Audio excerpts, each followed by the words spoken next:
Hello, good night. This is U.S. Immigration Attorney Sharifa Tharpe. I'm here live to take your U.S. immigration related questions. Go ahead and put your questions in the comments now.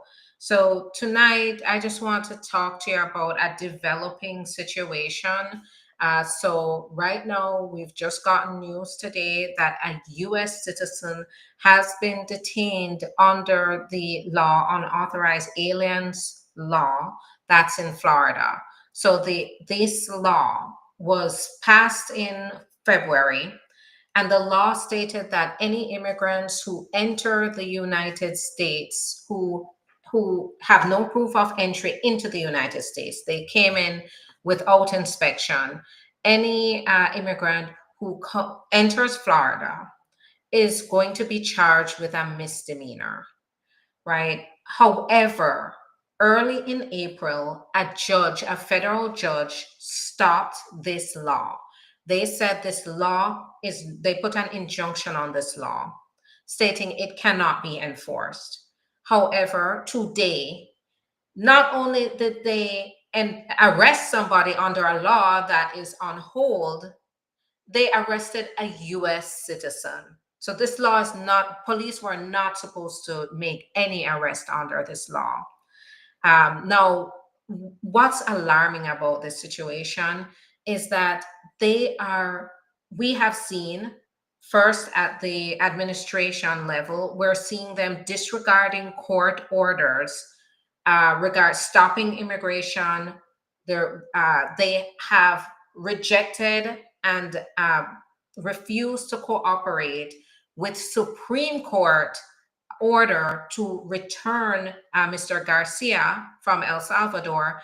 And here in Florida, we have a federal judge that put a hold on a criminal law, and yet somebody was arrested under that law that is supposed to be on hold. Not only was just anybody arrested, a US citizen. It shows blatant disregard for the individual, because it shows that they're not arresting people based on just solely their immigration status. Even if the law was enforceable, they're arresting people based on the fact of how they look. The name of this young man, I believe he's about 19 years old, is Juan Carlos Lopez Gomez. And if you look at his picture, you will see very clearly that he was arrested based on how he looked. It was not based on his actual immigration status. Now, it gets worse, guys, because when his mother and another supporter went to court when he was being arraigned for these charges that he should have never been arrested for, the judge dismissed the criminal charges against him. And they showed the judge that he is in fact a US citizen by showing his social security card and his birth certificate. The judge is recorded as looking at this and saying, yes, these documents are authentic. It appears as if Mr. Gomez is a US citizen. But guess what? I'm so sorry, but we've dismissed the charges, but we cannot release him because ICE has put a hold on him, despite him showing his US citizenship.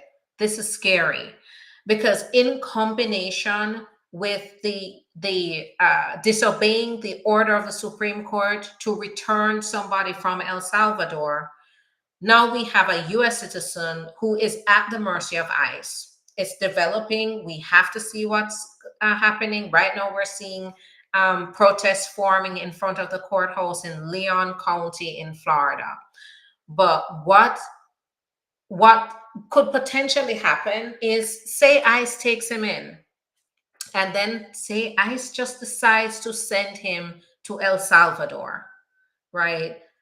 Say this is not fact, but just say they come up with a reason that they're going to send him out of the country without due process, without verifying again what his status is.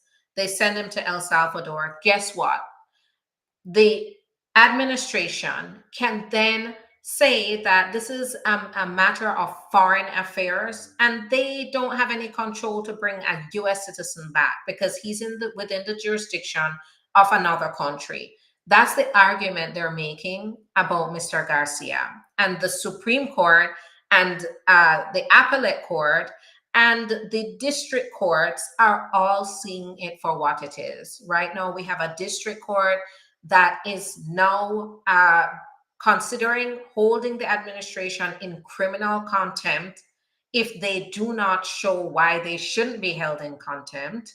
So now that is happening at the district court level, and an appeals court stated the Trump administration went to an appeals court and said that asked the court to put a stop on the proceedings for Mr. Garcia in El Salvador.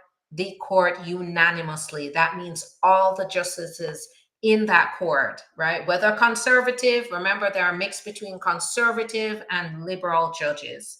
And right now, it shouldn't even be about that. It shouldn't be about liberal, conservative. This is about our Constitution. The judges unanimously, in a very, very powerful opinion, stated that, refused him, and stated that at this time, they have to look at the repercussions of giving him that kind of authority to send people out of the country without due process, without any recourse and way to return. It's a very scary thing that's happening. Now we have this developing situation, and this is what we feared. This is exactly what we feared, that the kinds of policies that are frankly against the Constitution are not going to just affect immigrants, but it's going to affect citizens. And we see here, we have President Trump on camera stating homegrowns are next, right? Meaning US citizens are next for El Salvador. It's and keep in mind that if Mr. Garcia is a gang member, he needs, first of all, no criminal charges, right? They just on a point system. So this is based on a points system that they gave him with 8 and up being a go-ahead to send them to El Salvador as gang members. They said, okay, he had a certain tattoos, that's 4 points. He had attire that they deem to be linked to gangs, right? Lord knows what that is. He was wearing a Chicago Bulls hat. That was another 4 points, and that sealed the deal, where he was sent to El Salvador as a gang member.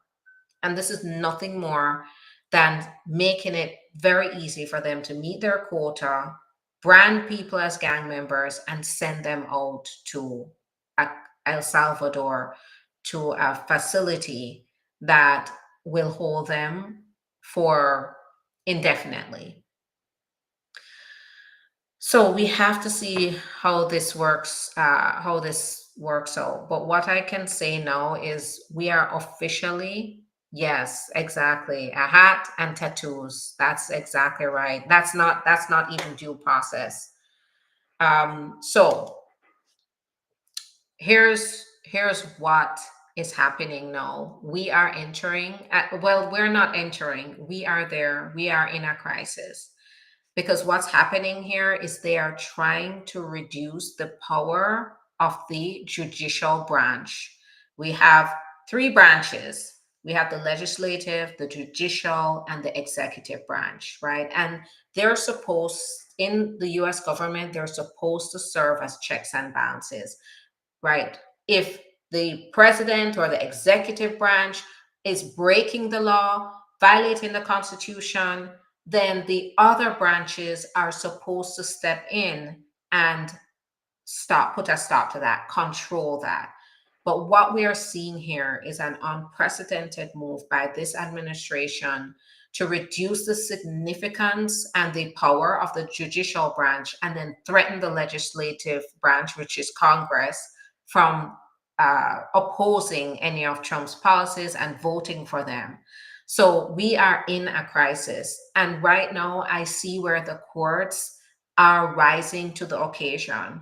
But we have to, this is unprecedented. And the at this point, it has to escalate to criminal contempt. And then from there, we have to then see how the courts are going to exercise that power. But this is where it's going. And the judges right now are the only ones standing between uh, the Trump administration and the annihilation of our constitutional rights. So we are there. We are in a crisis. And now with a US citizen being detained and with a judge holding the criminal law saying it cannot be applied, but yet the police are still arresting people, still arrested a US citizen under this law, it once again shows a blatant disregard for a court order. So I'm going to keep you posted, but this is what's happening. And we all should be worried, whether we're US citizens, whether we have our legal status here, whether we are undocumented, we all are in this together because we are all facing the same type of threat. It's not based on um, our immigration status, it's based on the way we look, right? If you look like a gang member, and keep in mind, he said homegrowns. So the next thing we'll be hearing is the homegrown gang members are going to be sent to El Salvador. And based on what the Trump administration is saying is, oh, I'm so sorry, but we don't have any way to, get them back. That's really up to the president of El Salvador. Yep, no one is safe. That is right. So, as citizens, I know we're 2 years old. We, we as people have to speak out. We have to speak out. We have to use the power we have as citizens to speak out, and we have to take action. Where we can vote. Pay attention to your local elections. Pay attention to the state elections. Pay attention to national elections. Do not sleep on them, because this is how we make a change. We get people into Congress, into the government, into local government who can make a difference, who will be our voice. The other thing is, in the midterm elections, you need to start sharing. Need to start sharing information like this, sharing with others why they should be worried, why this affects them. Because this is exactly why we're in this situation to begin with. We're in this situation because people voted for this man thinking it wouldn't affect them. So keep that in mind. We are really going into untested territory, and I'll keep you posted on what's happening. So now, what I am doing is also focusing on solutions for my clients. And with that being said, I want to see what questions you have for me about what you're going through, your current situation, and any immigration related questions that you have. All right. So it looks like everything is good on Instagram tonight. So that's great. Thanks for sharing the live. I appreciate it. Hi, I-130 still being processed. What is the wait time for a spouse of a US citizen? So right now it's still saying 9 to 12 months for that. CCOT is terrifying. It absolutely is. It is terrifying. There should be no place like that.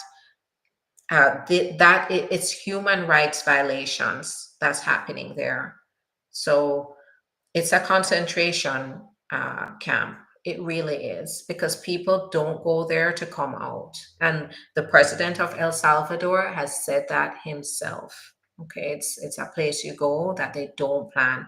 And can you imagine one of the reasons they are not releasing Mr. Garcia is because if they release him, can you imagine the horrors that he would be able to relay to the American people?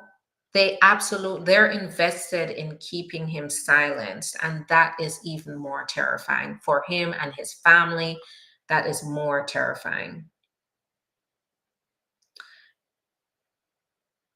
Yes, so and you know what? So SCOTUS gave great deference to executive power, especially in foreign affairs.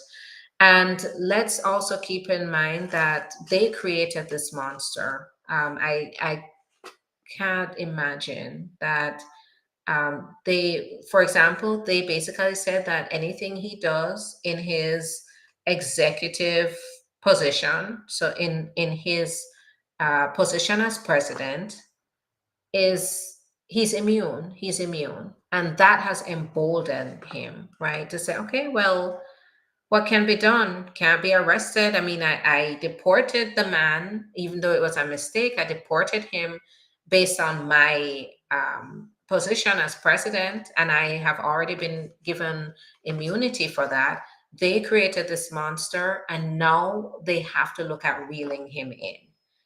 And right now, they're kind of quiet, right? It's going back. I'm pretty sure it's going to go right back to them, the issue, because the Trump is already appealing the fact that trying to appeal the ongoing case of Mr. Garcia. Um, so it might go right back to them on that issue. Another thing, though, is the Court of Appeals just did another unanimous decision, meaning all of them agreed.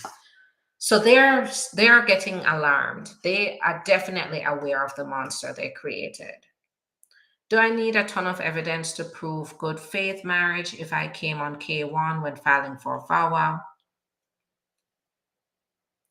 So I would say definitely do not sleep on the evidence. Do you need a ton of evidence? I would say it depends on your case, but do you have powerful evidence?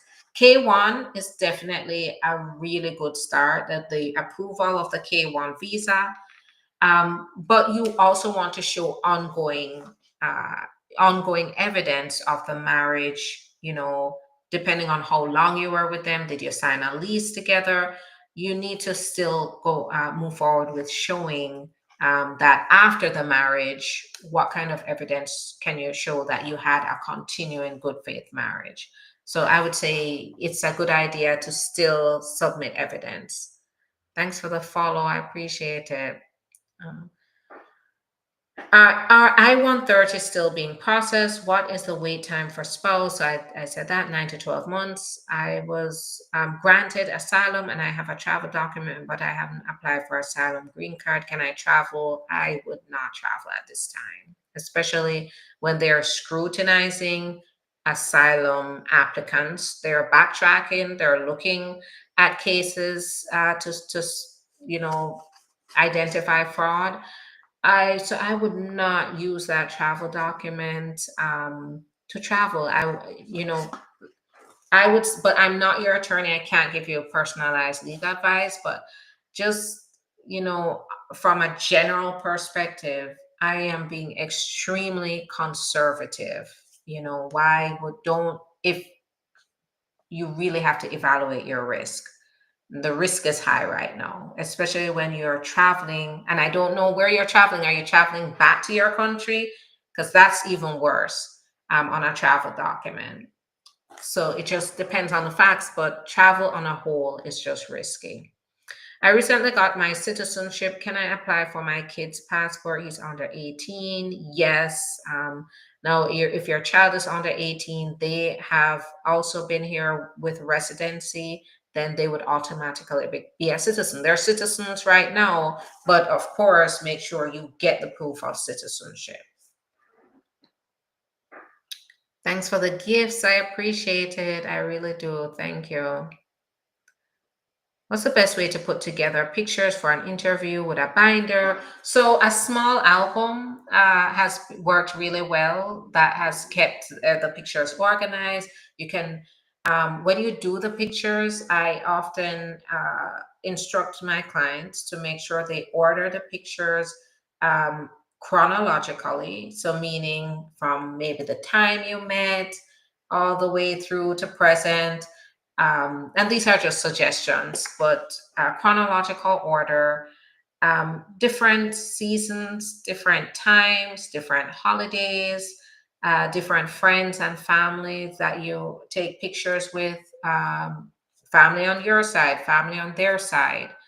Um, when you're putting pictures together, here's one red flag for the marriage base: you only show wedding photos. That's a big red flag. You only show wedding photos usually means to the officer you spent one day, took some fancy photos, and then you went your separate ways, and this is not a real marriage. So you don't want them to have that impression. So make sure you definitely show pictures across timelines, different holidays, different people, different places, different events in your life, just to represent who you are as a couple.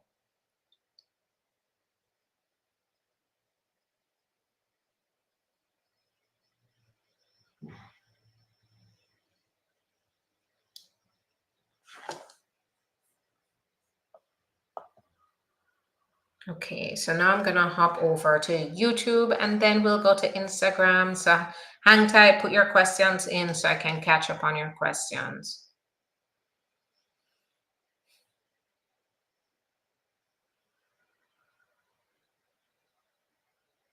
Okay, this is a good question. Hi there, Jennifer. How long is one supposed to be trafficked for to be qualified for a T visa? I worked for a lady that lied to me to come babysit for her, and that she will file for me to get my papers through her facility. I was there for 2 months without pay. I'm so sorry. I had to leave to a friend's place. I'm so sorry. And while I cannot confirm until I speak to you directly whether this is trafficking, I can say this definitely is strongly pointing towards trafficking by fraud. Now, how long do you have to be trafficked?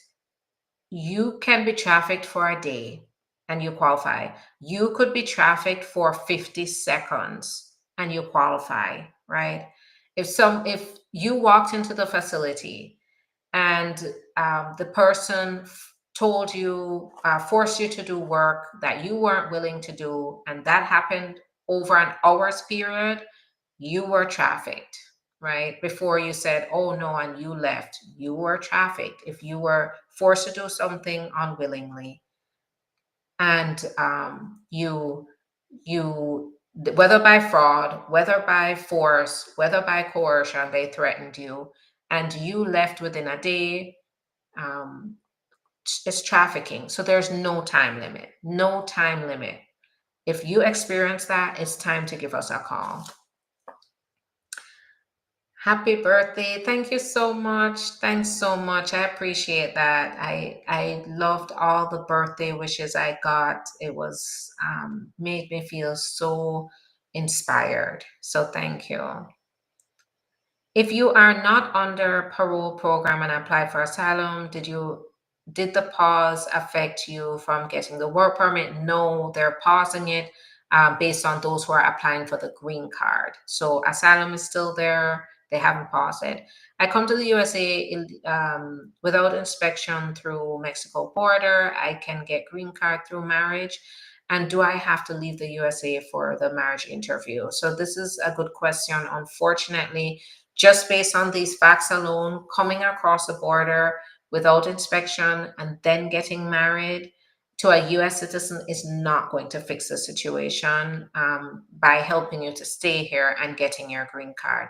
You will likely would have to pursue a waiver to get forgiveness for the overstay, then go to an interview in the foreign country and then come back.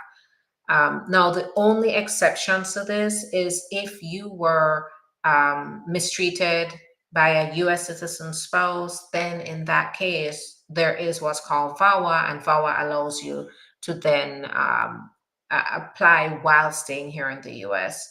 But other than that, you're being petitioned for by your US citizen spouse. You're going to have to go the longer route, which is apply for a waiver, then go to the interview in the foreign country, and then come back.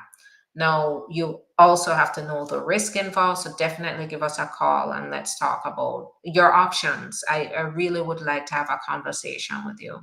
What document is required for T visa is that law informed is going to investigate at work where I abused. I'm afraid for law enforcement. I'm undocumented. I definitely understand your fear. And we work with these cases regularly. What I can tell you here is every case is different and our approach is going to be different just based on what our clients' goals are. Um, with law, is law enforcement going to investigate? It is going to depend on a number of factors. In most cases, if my clients want law enforcement to investigate, then that might be a possibility. Sometimes that may not even be. But we approach the case in a way that our clients are protected. And oftentimes, if we have to work with law enforcement, they also take that into consideration. And what we do and what the advantage of having an attorney on this is to we help our clients. So we speak on behalf of our clients, which takes the fear and the stress away from them. We advise them along the way. We help them to understand how to go about the process. So this is the real advantage, and this is why this work is that we do. Not many attorneys do it because it is cumbersome work, it is complex work, and we do it well. But we do it well and we do it for our clients because we want to keep them safe and protected, and we aim to do that. So get in touch with us and then we can hear what your circumstances are and we'll be better able to advise you about your fears, the risk involved. But what I would say here, it's in your best interest to get protection for yourself, and we can definitely help you to do it in a way that is comfortable and reassuring. So get in touch with us. I came to the US legally. I recently heard that those who are in the US illegally have to register, and if you're not illegal, you have to pay $990. So my question is, do I have to register? So I would not know. Like, for example, those who came in on parole, an I-94, a visa, even if it's expired, don't have to apply at register. Those who are currently going through adjustment of status applications don't have to register. Green card holders don't have to register. Um, no, anybody who is 14 years, who's turning 14, who's 14 within 30 days of that have to register. Also, those who came into the country without permission, yes, they do have to register, as well as Canadians who are expected to stay longer than 30 days also have to register. As for the fine, we have to see how they plan to implement the fine, but the fine would be applied based on the general information that I looked into. The fine would apply to anybody who is here without papers or updated status. So that means those who are undocumented, those who overstay their visas. You are, well, no, sorry, I have it wrong. Those who, whether you overstayed your visa or you came into the country without permission, once you have a final removal order, that means a court has ordered you removed, then that $990 fine is going to apply day by day. If you are required to register, then yes, they're also going to apply a fine, I believe, of a maximum of $5,000 for that failure to register. And they have also stated that they're open to pursuing criminal charges for failure to file as well. So the other concern I have is if you have a pending application and you fail to register, that could actually be used once the enforcement is in full force of this registration. Then they can turn around and say, upon looking to make a final decision, we realize you did not register, and possibly start denying applications based on failure to file. But you have to first make sure, register to file. They're not going to just deny everybody, but those who were obligated to register, who did not, and then they have a pending application um, with the USCIS, and at that point, now they use that as a way to justify a denial. So it's very important. We are talking to those who want to get specific advice about about the registration. You want to understand it. You want to understand the risk. Um, then you can definitely give us a call and we can talk to you. We can find your facts out. We are a safe space to be able to talk these things out so that whatever decision you make it fully informed, because ultimately any decision you make, uh, you want to make sure that you are wise in that decision, and we can also help you to understand that. I came here 2019, went back home twice, then I was about to back home again, and I heard that I should stay because something will work out. So I stayed. I have overstayed in the US. So coming in with a visa, the registration requirement may not be there, but I'm not your attorney. I haven't looked at all your facts, so definitely give us a call and we can talk to you if that is something you're really worried about.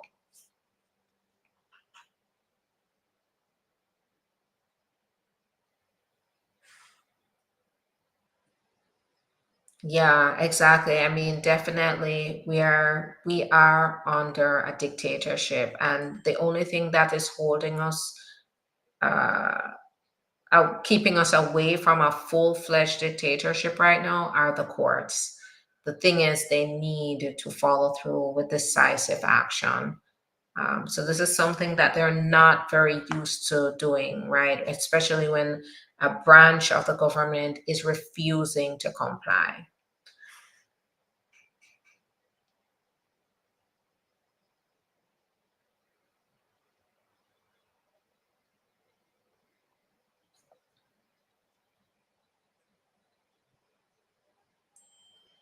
Okay, so I don't know if usually once we represent our clients, we definitely make sure that our clients' renewals go in. So if you're a current client, you're concerned about any renewals of work permits, definitely get in touch with us because we take care of that for our clients. Did any of your clients got VAWA interviews since they started calling in December? What cases are more likely to be called? So no, as of now, no, because what they're doing is they're looking, I believe what they're doing, which it could come soon, but what they're looking at are cases that maybe are red flagged for potential fraud. And so they want to make sure that it's not fraud through the questioning.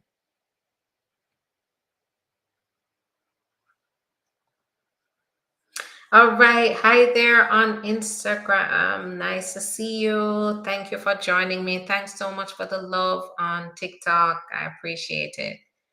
All right. So I'm going to go through questions. Those who have a work permit through asylum are also at risk.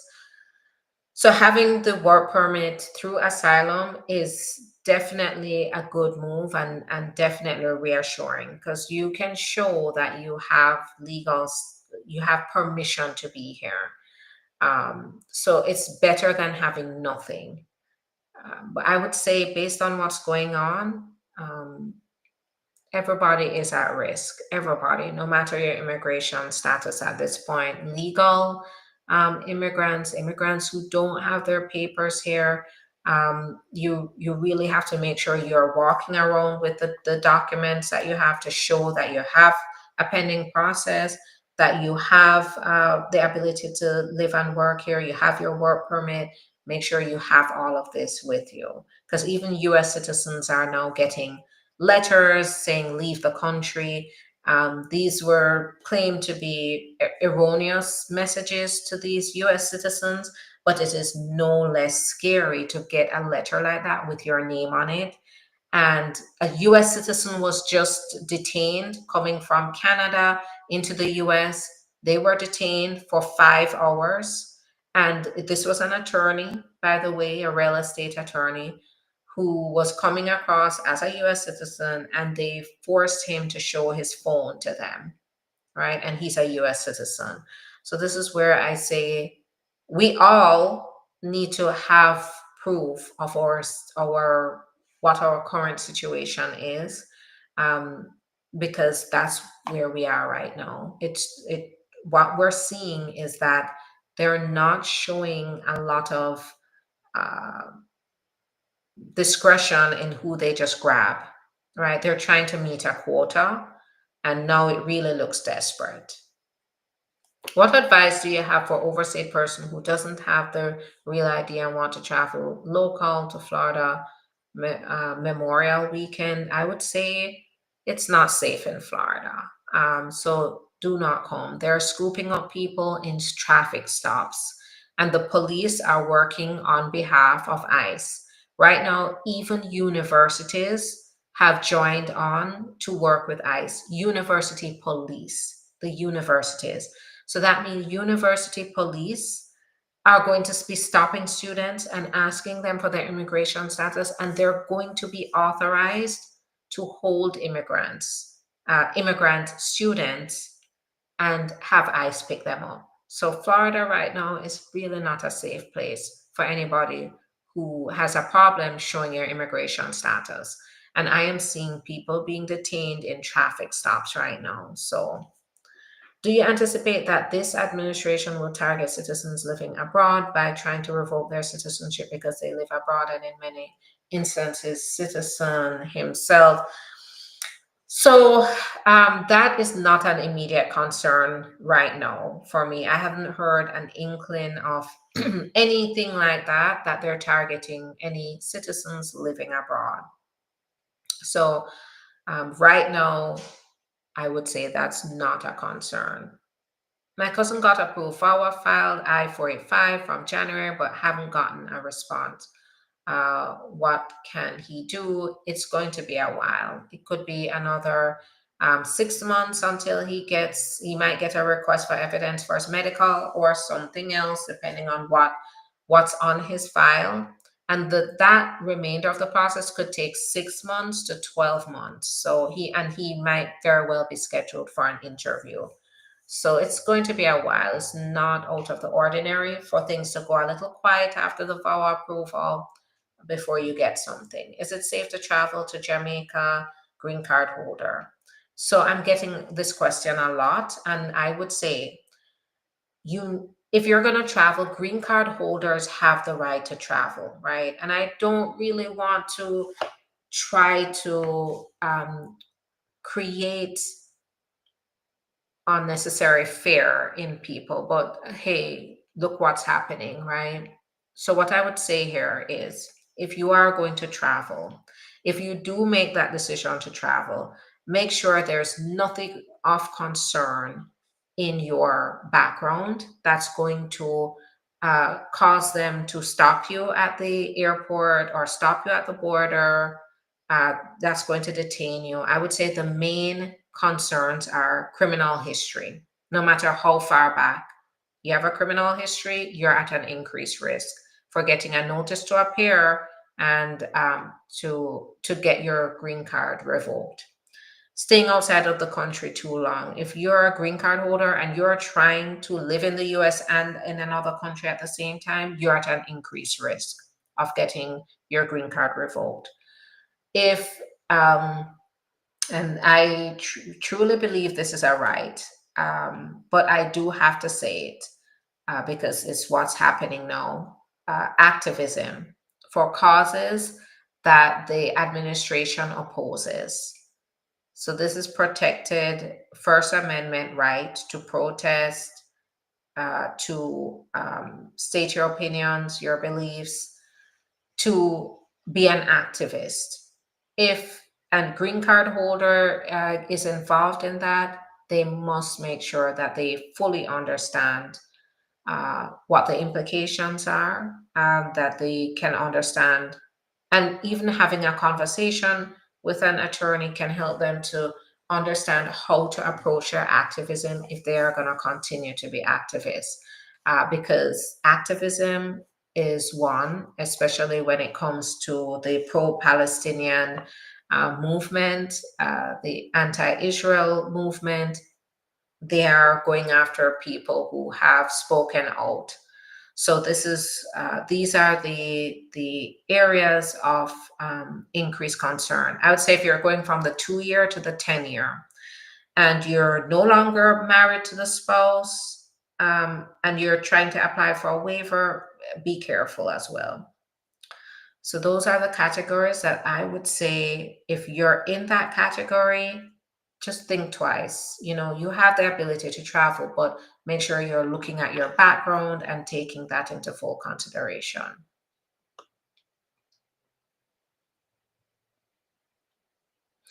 I-485 still pending. Can I travel to San Francisco? And now, if you have the proper documents to go on a plane, you have your passport, you have your work permit, then it shouldn't be a problem as long as you can show that.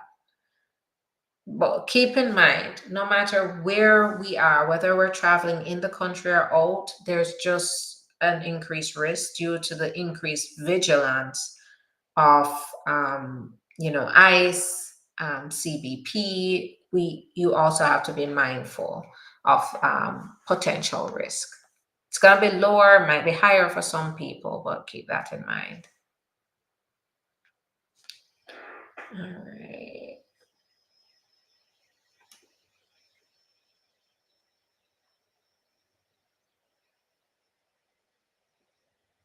So I've been here for months. I don't get my green card. Definitely get in touch with the USCIS and check in where that is. You need to call them directly. They said I-130 was approved. How long does it take for you to get back an answer after NVC? So usually within 2 weeks, you get a message from NVC. If the I-130 was approved and you're an immediate relative of a US citizen, then it should take about 2 weeks. However, if you're in another category and they're not ready to process your case yet at the NVC, basically to get it to the embassy, you may have to wait a while. So it's very important for you to understand your priority date. 42B approved. How long does it take to get the green card? Oh, congratulations. So it can take a while to get the green card. It is now a process. So once you've gotten approved for the 42B, then you have to go through the process of applying for the green card. So you could be looking at 1.5 to 2 years to get that. How are you doing? I'm good. Thanks for asking. I hope you're doing well too. If I've been here for months and I don't get my green card still, so definitely call them and let them know to see where was it sent? Was it lost in the mail?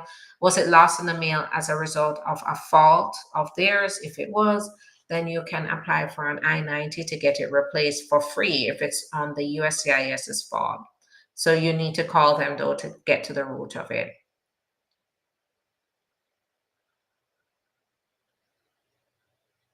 What does it mean, a waiver, if you're married and getting annulment?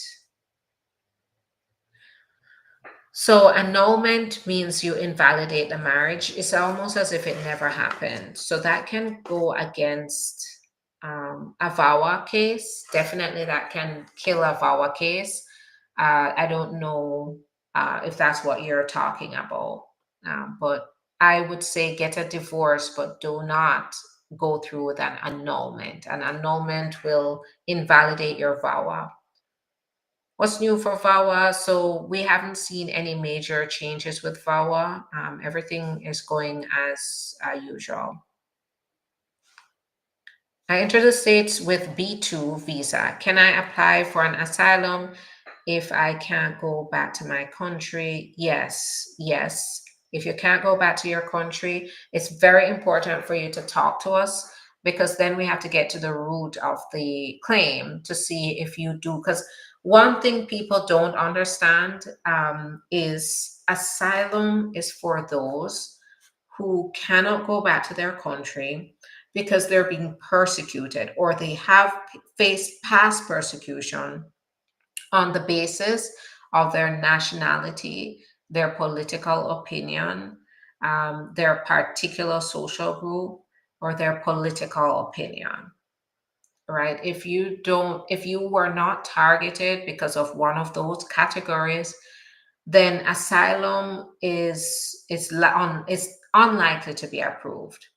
Now, that's where we have to talk to you to find out if one of those apply. For example, particular social group. That can be any social group. So we have to find out, is it because you are the member of a particular social group? Like, for example, in certain countries where if people identify as gay, they are attacked and persecuted. That is a particular social group.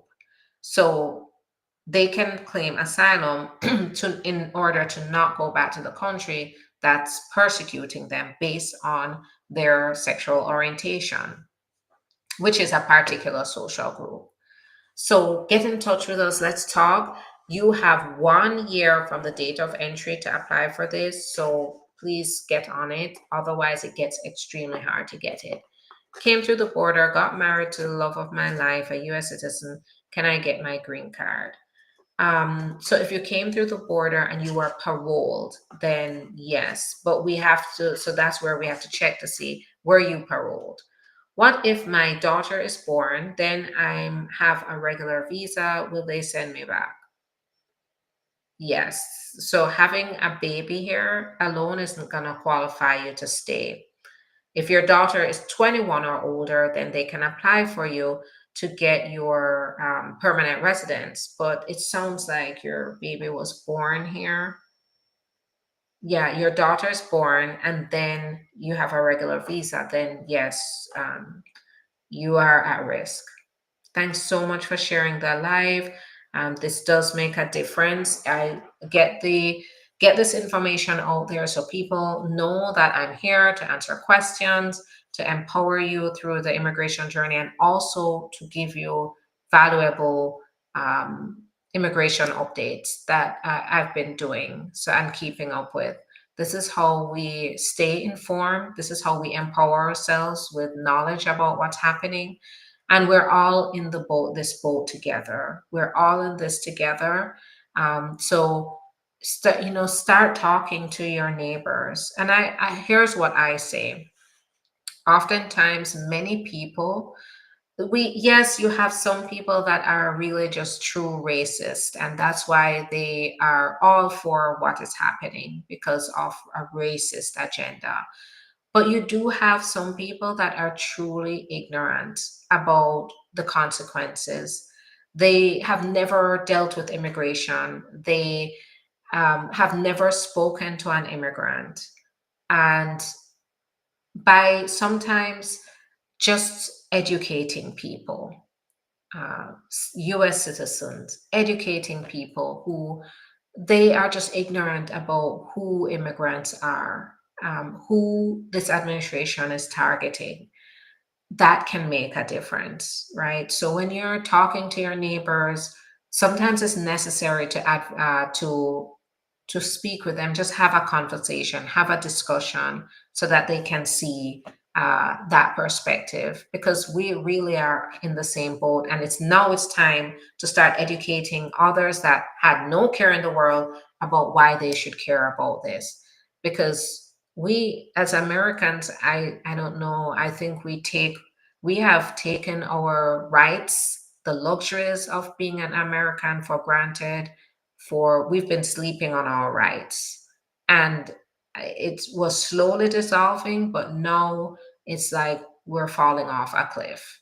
So Those listening, share this information, share the lives, share the videos so that people can see that I represent real people, that I represent the cause of real human beings who are no different than US citizens, no different than permanent residents, supporting their families, wanting a good life, just like all of us. That's what we have to do. I think for too long we have been separated by hate, and we need to start having perspective as one people. To be able to change things. That's how things change. All right. Is there any issue going into Florida from Georgia for your biometrics with your receipts? So I don't know what your situation is, but here we have a citizen who was detained based on a law that should not have been enforced to begin with. So if you are, for example, if you enter the country without permission, I can see where you could be exposing yourself to risk. But here's the deal. You're going for your biometrics appointment as well, and that's necessary. If you miss your biometrics appointment, you risk your case being denied. I don't know you. I'm not your attorney, so this is where it's very important to talk to your attorney about the risk, and maybe to take certain actions and measures to minimize your risk of any kind of exposure as you're going into Florida from Georgia. How long does it take to get a work permit for T visa application? So, right now, upon approval, you definitely get the work permit. And at this time, we're waiting for a lot of our clients to get the work permit after being granted the predetermination bona fide letter. The bona fide predetermination letter. Now, that the predetermination letter takes 2 to 3 months, so 70 days to 90 days. That's the timeline we're seeing. And then after that, we're expecting another 3 to 6 months of processing for work permits. So we're waiting to see that. The work permit that I did see it came in 6 months of the predetermination letter coming. Why would my case go into administrative processing? There may be a number of reasons, but if they've seen something in your case that they want to investigate further. Administrative processing, nobody wants to see that because it means that they can take the extra time. Sometimes that goes on for years without any consequences. So, you know, usually it's based on a more detailed background check that they're doing. My case shows no case found. Can you please suggest me anything? So if it says no case found, you have a receipt notice, it's time to, I don't know where, if it's at USCIS or where it's saying no case found, definitely call whatever agency has your case and talk to them on the phone, make sure that's real. How long does it take USCIS to send information to Social Security Administration after you have received your work permit? Right away. Now, sometimes I would get the social before I even get the work permit. So it's right away. And you can get in touch with Social Security Administration right away to go and get the work permit, the Social Security number, if they don't already send it. Thanks so much, Joseph. I really appreciate the birthday wish. Thank you. Who does the 30-day immigration rule in the US apply to? This is a registration rule. So those who entered without permission, those who are turning 14, who never got fingerprinted before, and Canadians who entered the country within and plan to stay more than 30 days, and also, so when we talk about those who are required to register, it also includes potential DACA recipients and parolees, so people who have been paroled through the parole programs. It also includes them if they have not applied for adjustment of status and they didn't come in with a visa or an I-94. If you get an interview note, but also get a cancel letter as well, what you think should you do? Call to make sure it was really canceled, but if you get the cancellation, maybe they scheduled it, then they canceled it. When get bona fide from T visa, how long does it take to get work permit? I'd say right now we're looking at about 3 to 6 months after that. But keep in mind that now we're under a new administration. We have to keep a close eye on how they're going to process these. Where are you located? Delray Beach, Florida. So we're in Delray Beach, Florida. We do represent clients in all 50 states and the globe. So you can call us no matter where you are.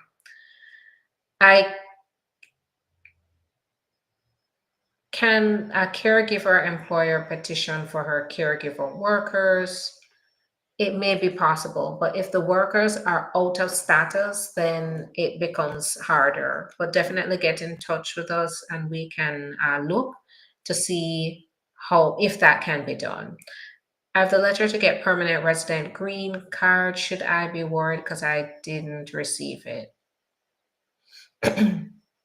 Call to see where it is. No. Thanks so much for sharing the live. I appreciate it.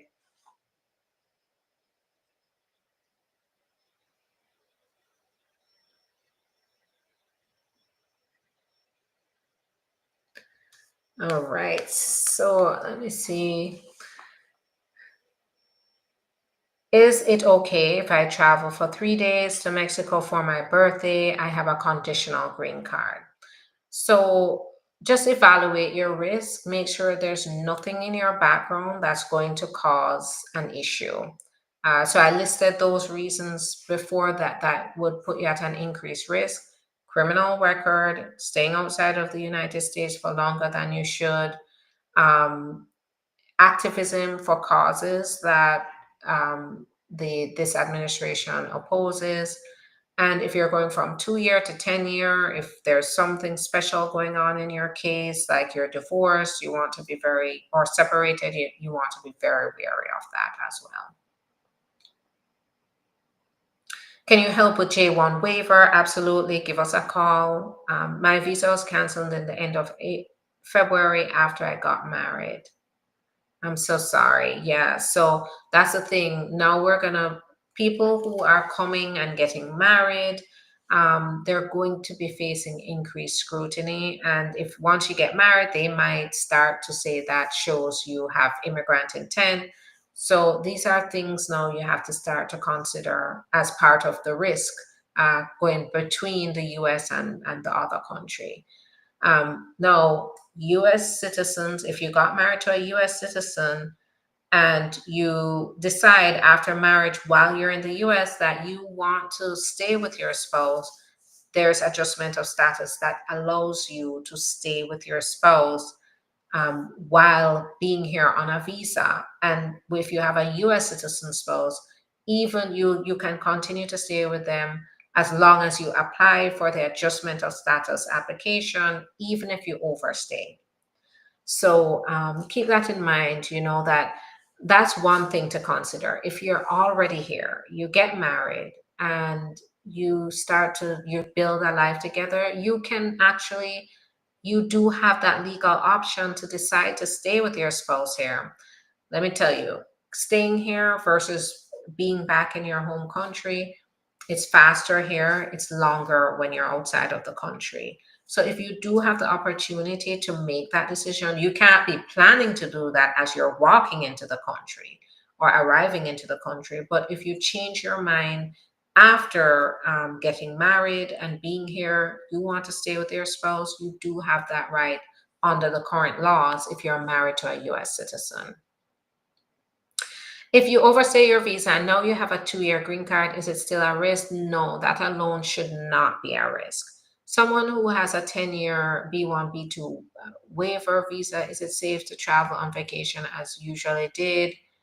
Um, yeah, just make sure you don't have anything increased risk. Is the T visa approval rate to lessen since this new administration? We still have to see. We're still getting approvals through the T visa process. What is going to happen though is they're gonna focus more on screening these for fraud. They're going to be sending requests for evidence. There's going to be further delays. And then we have to see what that rate is going to be over time. What is the easiest way to immigrate as skilled worker? Through the EB3 process. That's going to be the way to do it. So EB3 is certification, which is taking about a year. And then after that, filing the petition. And then if they're in the country, if they are in the country and they maintain their status in a permissible way, it may be adjustment of status. If they're outside of the country, then it goes to the embassy. So right now, I would say you're looking at about 2-year process, 2 to 2.5 year process. If I'm an American citizen living abroad for the last 12 years, would like to call you to discuss an immigration matter for a family member. Definitely, we usually want to talk to the family member as well. If you're the petitioner, then that's great. But if it's solely about the family member, we want to definitely talk to the family member directly.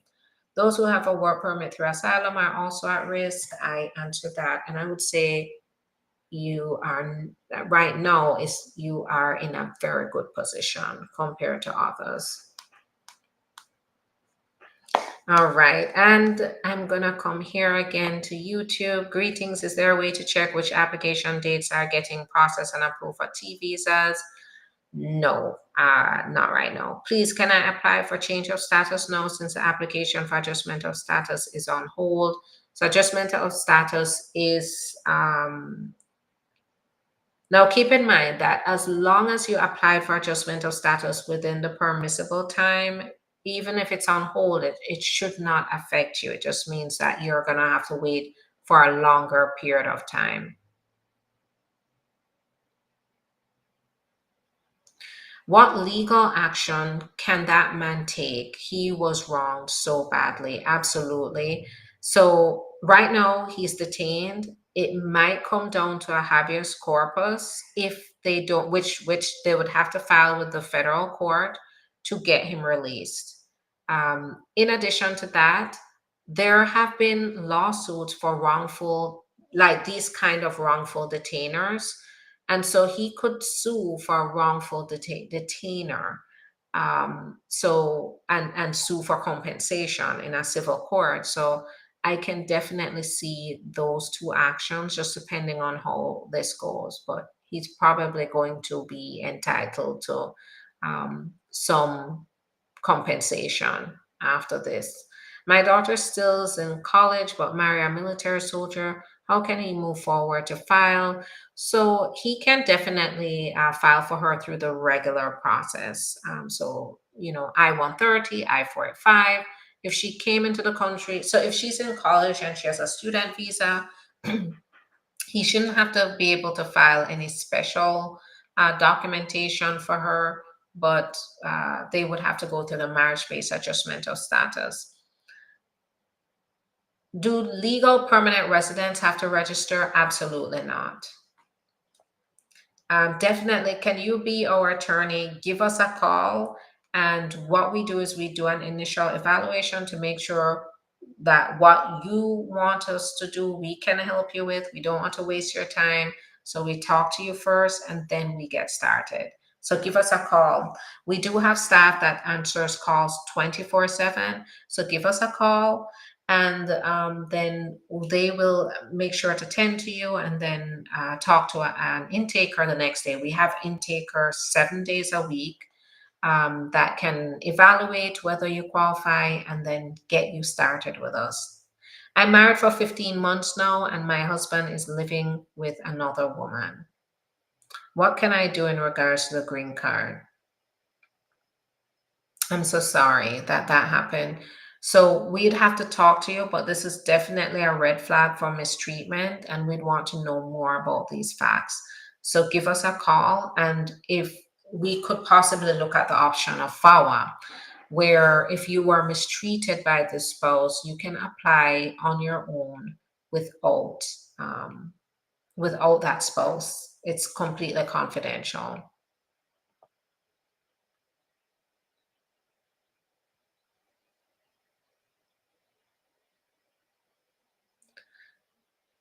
Can you be detained at the interview for inadmissible over 20 years ago? Not aggravated felony. So they it's not, I would say that they are detaining people, but they usually it has to be for orders of removal, or yes, even possibly criminal. We'd have to understand, this is exactly why we have to do consultation with you to fully understand what is in your background and whether that does pose a threat for you at the interview. So definitely give us a call. Let's start there and advise you. Should someone call USCIS? I'm not sure what that's about.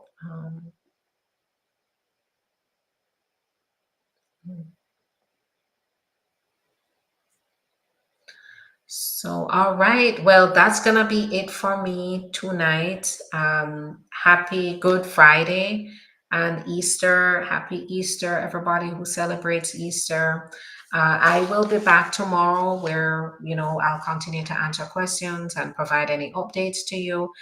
Now, go ahead, like, subscribe, follow, hit the notification bell. Make sure that you are engaging the posts and the videos so that people can learn about this information. They can know that I am a resource for questions. And that can do a lot for somebody. So share this information so people know that there are outlets where they can ask questions, where they're uncertain. I can't give particular legal advice. That's where I'm available.